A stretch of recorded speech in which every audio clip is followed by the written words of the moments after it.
Hey guys, what's up? How y'all doing today? Sorry I didn't, post a couple of weeks ago. I had a really last minute film pitch competition. You know how it is. If you want to check it out, you can check it out here. I forget if they let you link Instagram, but if worst comes to worst, the recent post on my channel. Also, another Project Metal Mania videos are taking a long time to come out. That is my bad. I'm dealing with some issues with with a little bit of a stutter at high RPM. I'm trying to figure it out. Something with my distributor, my spark wires, one of the two.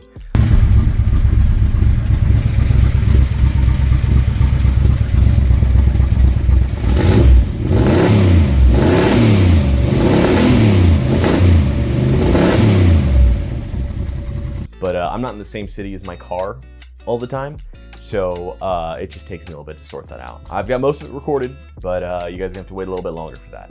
I just wanna make sure this car boils the tires before I show it to y'all.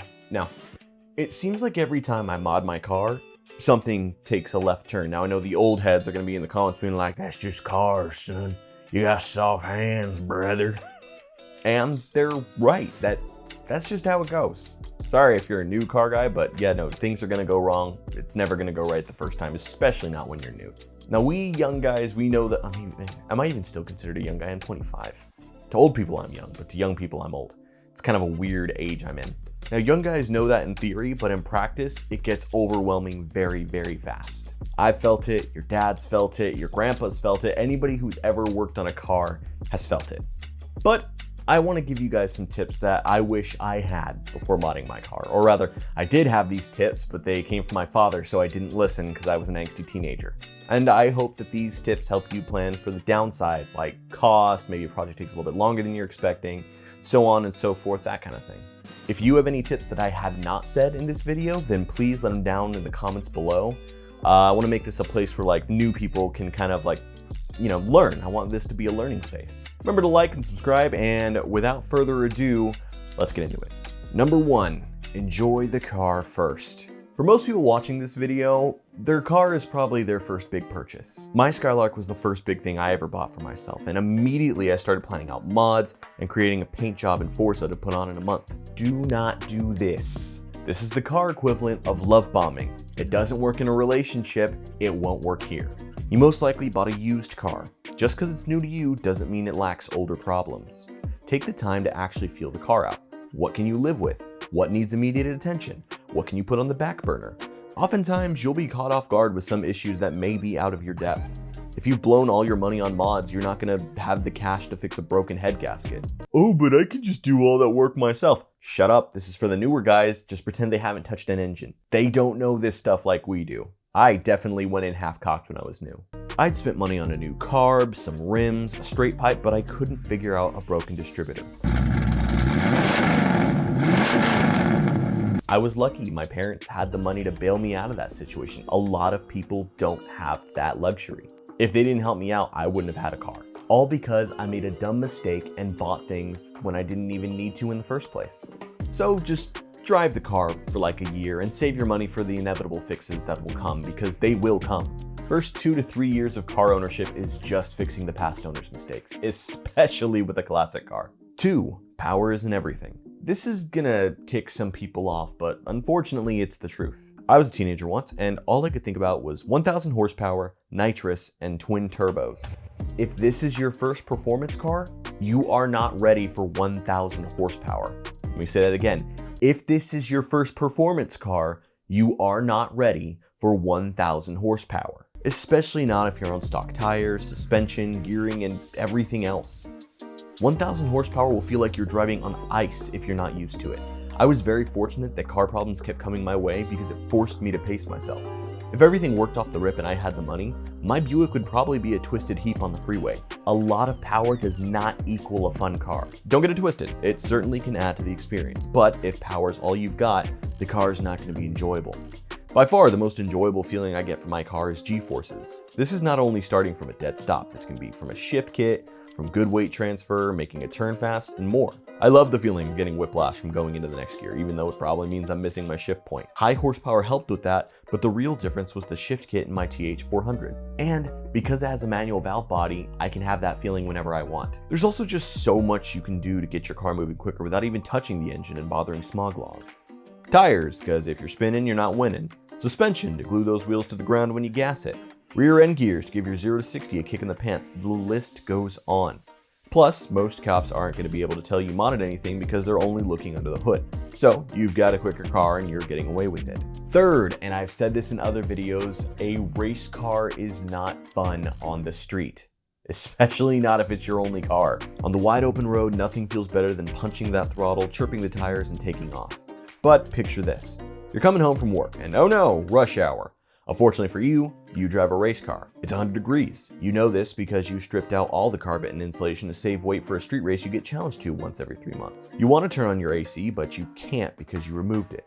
You're feverishly looking down at your water pump because you took out the mild small block that stayed at 180 and put in a race big block that makes more heat than your stock radiator can handle. And you're panicking because everything is aluminum and if you overheat it even once, it might warp. You finally take it off the freeway and fill it up because your car drinks gas like a sailor and you need to fill your massive fuel cell with premium. And then you need to run to the nearby AutoZone and buy some octane booster because your compression is stupid high. It costs you $200 every time you fill up your car and your car gets like 9 miles per gallon. This is a reality for a lot of people that mod their cars, and some of it's even like real to me. My gas mileage is terrible.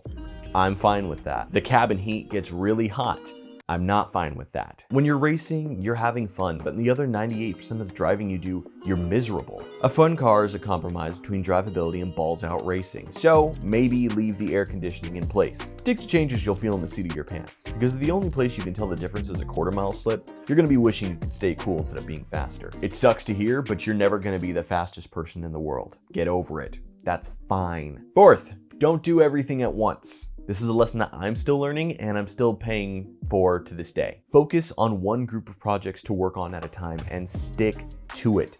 The most dangerous phrase for any car guy starts with, well, since I'm here. Look, I love my car. I love my Skylark, but I took on way too many projects at the exact same time. And I'm not a mechanic. My father doesn't know auto mechanics. My grandfather doesn't know auto mechanics. We grew up body men. I can paint a car.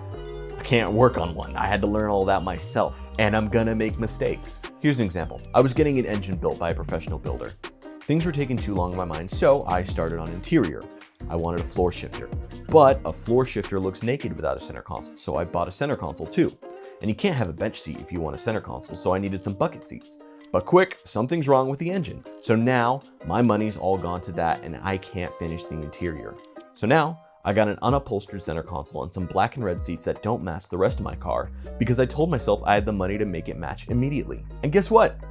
Now I don't, because on top of the engine, I was saving for an engagement ring. Now I'm planning a wedding. I gotta think about my future, maybe a home, all that. Now, these things aren't bad. They're not getting in the way of my car dreams. They're just on a much higher priority than just having a quick car. And unfortunately, that's just the reality of being an adult. I'm happy to have these quote unquote obstacles. But because I wasn't thinking about the future and how my priorities would change, now I have a ghetto looking interior when it looked perfectly fine before. On top of that, I wasn't even ready for all the system upgrades needed to support 1,000 horsepower. I needed better cooling, a stronger fuel system. I tried to plan for every possible scenario, and all it led to was overbuying. I'll give you an example. I wanted to make a big block for my Buick. Not only that, I wanted it to have a Holley Sniper as a fuel injection system because I bought into that self-tuning crap because I didn't want to turn a screwdriver when I got to a different elevation. $3,000 for a master kit. Guess what? Wasn't self-tuning. It needed to go to a tuner, which was $700. Even after all that, it didn't stay on for more than 10 minutes at a time because my return line was too small, a problem I didn't even think about and was so obvious to the mechanics they probably didn't think about it either. Add on another $1,000 to take it to multiple people to get it to work, which it still didn't because I still hadn't figured out that the small return line was the problem. Eventually, I took it all off and I just bought a carburetor, a distributor, and a fuel regulator, and now it runs like a top. So add on another $1,000 for that. I spent almost $6,000 trying to get this car working right when I could have just, stuck with the basics and only spent $1,000. I'm not even sure what my point is anymore. This kind of just turned into a rant. Man, I could have used that money. Oh yeah, mod your car one group at a time because you never know what's gonna come your way. Focus on one project at one time. Fifth and finally, have a plan for your whole build from the beginning. This one kind of goes hand in hand with number one. When I started modding my car, all I thought was fast and badass. Little did I know, There's about a million different ways to do fast and badass, and I didn't think about any of them. First, I wanted a hot rod, which meant a cool, flashy paint job, a loud ripping engine, and tires squealing for days. A couple years later, I wanted a dragster, which meant a big engine, top-of-the-line suspension, and the drivetrain built to handle over 1,000 horsepower. Now, I want a cruiser that can melt the tires at a moment's notice, but I also don't want to have to worry about speed bumps.